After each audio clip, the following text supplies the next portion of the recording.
Please subscribe to Face TV Africa and turn the notification on. Face TV Africa, ẹ jọ̀ọ́ ẹ subscribe, hete. Face TV was Swoby. Àjẹ̀dọ́rùn ayé ṣòro. Àjẹ̀dọ́rùn ayé ṣòro. Wọ́n ní gbígbẹ lápò. Wọ́n fi tútù jẹ lọ́wọ́. Wọ́n ní gbígbẹ lápò. Wọ́n fi tútù jẹ lọ́wọ́. Ìlú mọ̀ta òjò. Òjò bí o. Ìlú mọ̀ta ló máa wọ̀. Ayé ṣòro. Ló máa wọ̀. Wọ́n bí dúdú.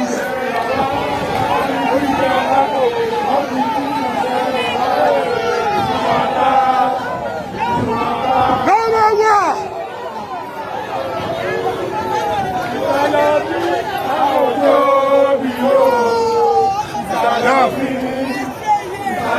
Balogun State. No more war. War. Hey. Hey. Hey. Hey.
Àwọn tó gbọ́dọ̀ ní èyí ní aláyé ọba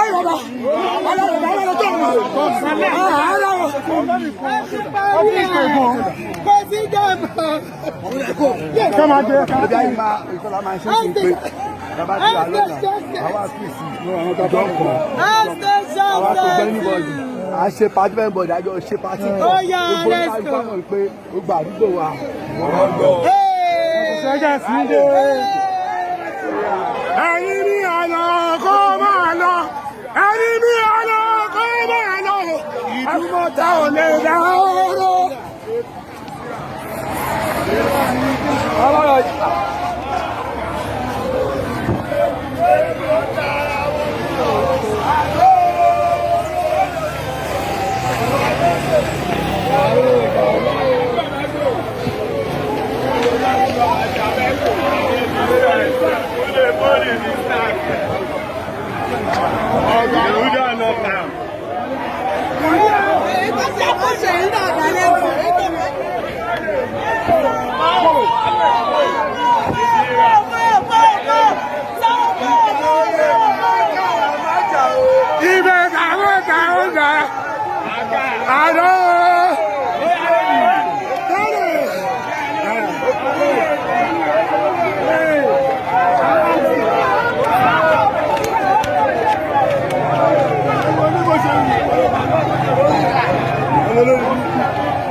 Mark anybody.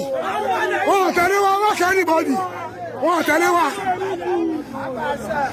Come on.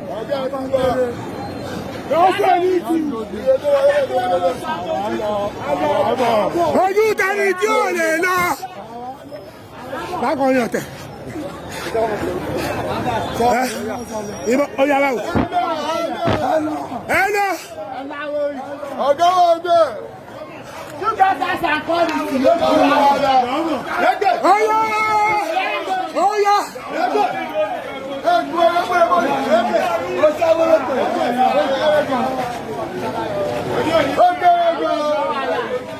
pa kámẹ́rà. Ọba tí ní ẹ̀ka rẹ̀ wọ́n ni wẹ́rẹ́. Ọba kámẹ́rà báwo ṣe bí ẹlẹ́sùn mọ́. Wọ́n wọ́n ti sọ wọ́n bá mi kó bá mi kó kí ẹ̀ṣẹ̀. Ọba kámẹ́rà fún mi. Ẹ̀tọ́ kámẹ́rà jà ẹ̀ má pàtó ní à. Ẹ̀tọ́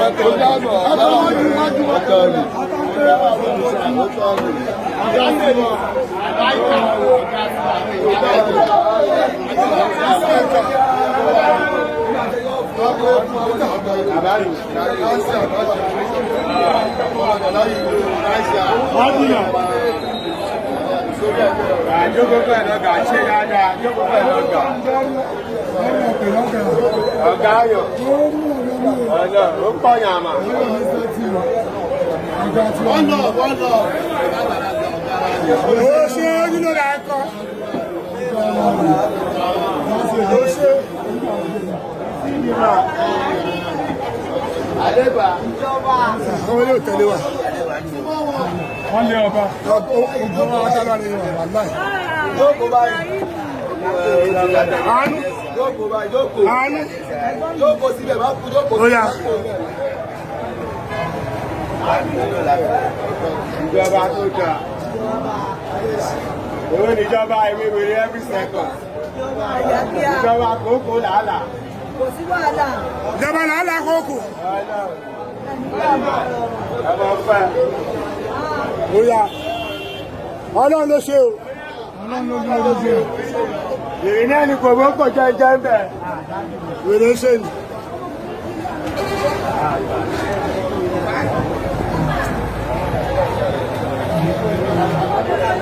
Túndé.